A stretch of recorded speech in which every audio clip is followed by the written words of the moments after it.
বাংলায় বসে আর কি বাংলা ছবি দেখা যাবে না? কারণ যেভাবে মেগা বাজেটের হিন্দি সিনেমা চোখ রাঙাচ্ছে, তাতে টালমাটাল দশা বাংলা ছবির। কখনো বদলানো হয় শো টাইমিং, কখনো বন্ধই করে দেওয়া হচ্ছে বাংলা ছবির শো। আসলে হিন্দি ছবির টিকিটের দাম বেশি, ব্যবসা ভালো দেয়, তাই বাংলা ছবিকে খেতে হচ্ছে ঘাড় ধাক্কা। এবার এই নিয়ে সরব পুরো টলিপাড়া। গোটা রাজ্য জুড়ে বাংলা ভাষা রক্ষার আন্দোলন চলছে।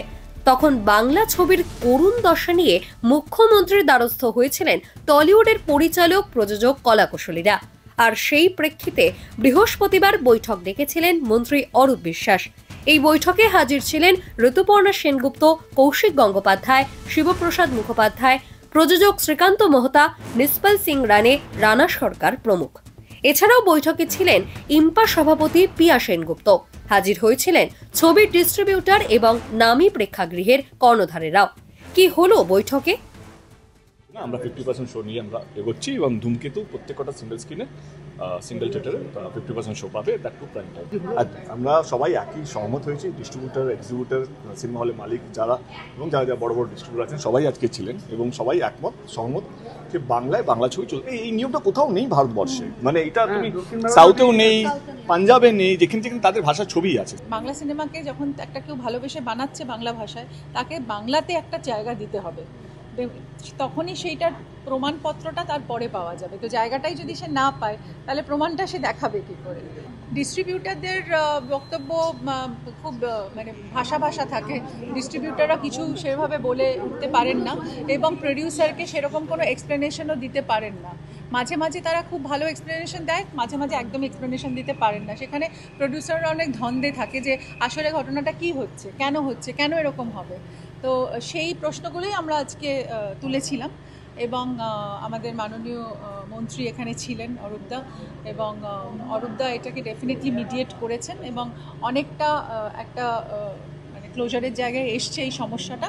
তবে এটা আমি এখনও বলবো যে ইমপ্লিমেন্টেশন যেভাবে হবে দেখব, তারপরে নিশ্চয়ই আমরা খুব খুশি হব যে ইমপ্লিমেন্টেড হয়ে গেলে।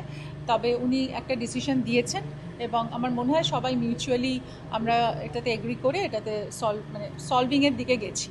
ডিস্ট্রিবিউটরদের কাছে নাকি মুম্বাই থেকে শর্ত আসে, সিঙ্গেল স্ক্রিনের ক্ষেত্রে 4টে শোয়ে হিন্দি ছবি চালাতে হবে, বাংলা সিনেমা চালালে হিন্দি ছবি দেবে না।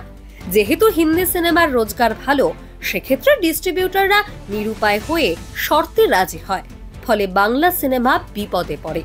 এমনই দাবি পরিচালক, অভিনেতা কৌশিক গঙ্গোপাধ্যায়ের। ডিস্ট্রিবিউটর শতদীপ সাহা অবশ্য এই পদক্ষেপকে স্বাগত জানাচ্ছেন, কিন্তু হিন্দি ছবি থেকে বাড়তি লাভের কথা বেমালুম ভুলে যাবে তারা। এটা একটা ডিসিশন নেওয়া হয়েছে যে প্রাইম শোতে বাংলা সিনেমাকে দেখানো হবে, তো ডেফিনেটলি বাংলা সিনেমার জন্য একটা ভালো উদ্যোগ এবং আগামী দিনে আমরা বাংলা সিনেমাকে যাতে আরো বেটার জায়গায় নিয়ে যেতে পারি সেটার জন্য একটা ভালো উদ্যোগ নেওয়া হয়েছে। আশ্বাস দিচ্ছেন মন্ত্রী অরূপ বিশ্বাস। তিনি বলে দিয়েছেন হিন্দি ছবির সমান সংখ্যক হল পাবে বাংলা ছবি। লোক এবং তার সঙ্গে যদি 4 করে করো তাহলে প্রায় 2 লক্ষ 2.5 লক্ষ লোক এত বড় ইন্ডাস্ট্রি। চলতে সমস্যা থাকে, আবার চলতেই সমস্যা মিটে যায়। আমাদের এরকম অ্যাসাজ কোনো সমস্যা ছিল না। কাজ করতে গেলে অনেক রকম মতবিরোধ থাকে, মত পার্থক্য থাকে, বাট আমরা আজকে সবাই মিলে একসঙ্গে বসলাম, সলভ। কিন্তু আজকে বসাটাও দরকার ছিল, আমাদের সব সলভ হয়ে গেছে, আর কোনো অসুবিধা নেই। আর কিছু প্রশ্ন?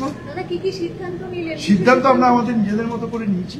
আমাদের ঘরের সিদ্ধান্ত তো বাইরে বলা যায় না, কিন্তু আমরা যে উদ্দেশ্য নিয়ে বসেছিলাম সেটাই।